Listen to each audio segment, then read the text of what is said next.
Driving under suspension is punishable by up to a $1,000 fine because that's the maximum of a misdemeanor charge. You could get jail time. Actually, the offenses of driving under suspension are occurring to the extent in this particular county that the jail time has been imposed by some judges, as well as up to a maximum fine of $1,000, 2 points on your license, and an additional suspension. Also on the ticket is a stop sign and reckless operation, as well as a no seatbelt. They're also marked on the ticket that you did not have insurance. That's important because you must have insurance to drive in Ohio. If you do not have insurance, that initiates an immediate suspension of your license. But counsel is going to enter a plea of not guilty on that particular charge on your behalf. All right, pause right here, because this is where things quietly start stacking up. What sounds like just traffic cases is actually a legal domino effect. Driving under suspension, no insurance, reckless operation, each one adds penalties, points, and potential jail time. And notice this key move. The attorney enters a not guilty plea on the no insurance charge. That's strategic. Why? Because in Ohio, no insurance can trigger an automatic license suspension regardless of everything else. This is defense lawyering 101. Contain the damage early. But here's the twist. None of this is the real storm. It's just the warm-up. Counsel, we just set this like 30 days just to get a status. Yes, sir.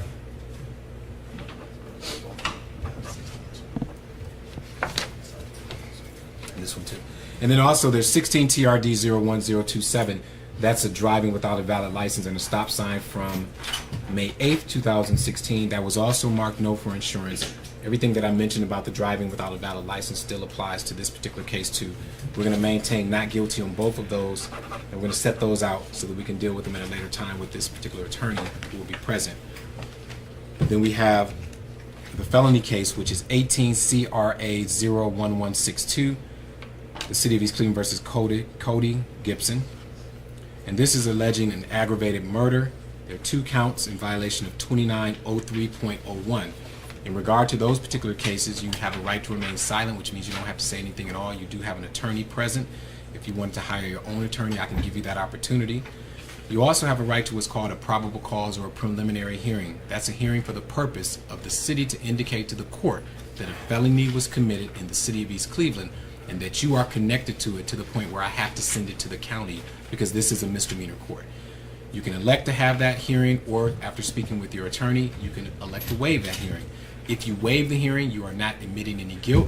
Instead, you are just allowing this case to be sent to the county where it will continue in this. And here it is, the tone shift.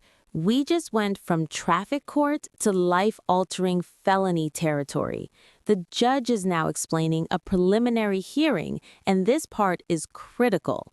Waiving it does not mean guilt. A preliminary hearing only asks one question. Is there enough evidence to move this upstairs? When defendants waive it, they're often avoiding early exposure of the defense strategy. This case is now heading to county court, where the stakes, scrutiny, and consequences explode. From this moment on, nothing here is routine. It's a regular manner. Also, I will set a bond for you. And if, depending upon how the case goes, I may end up also setting your next court appearance after I hear from your attorney.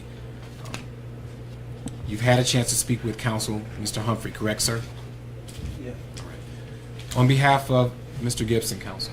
Thank you, Your Honor. Your Honor, I had the opportunity to talk to Cody, advise him of his right to a preliminary hearing. And you know what? And I want to do this. I just want to make sure you did speak with him, because then let me still read the actual charge.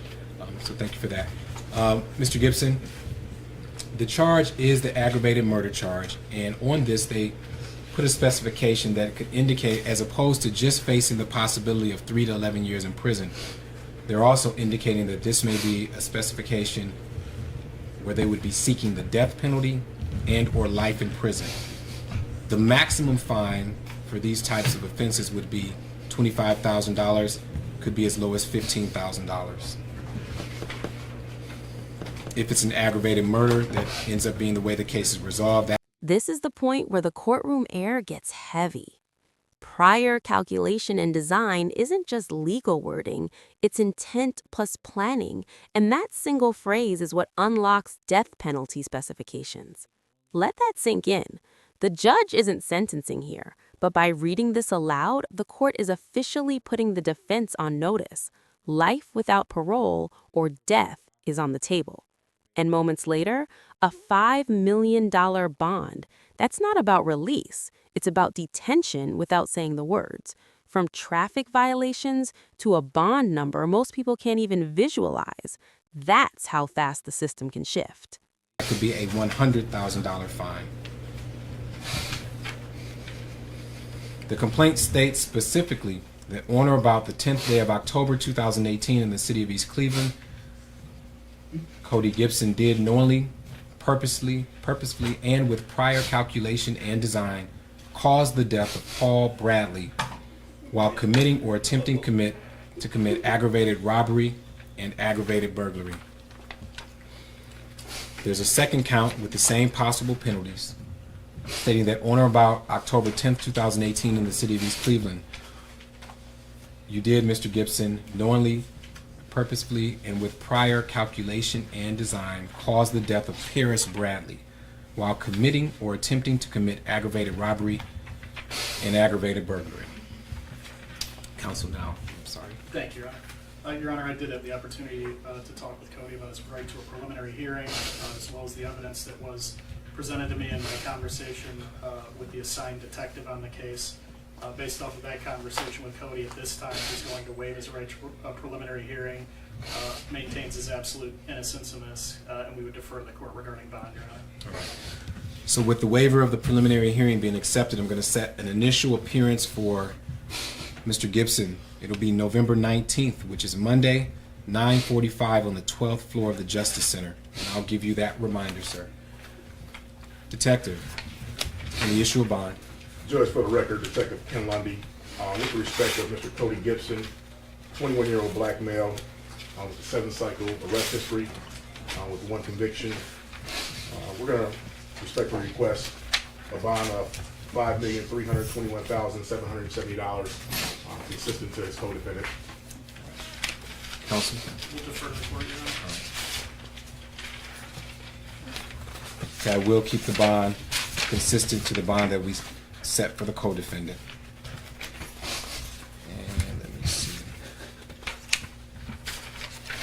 The detective, that number again is $5,321,770.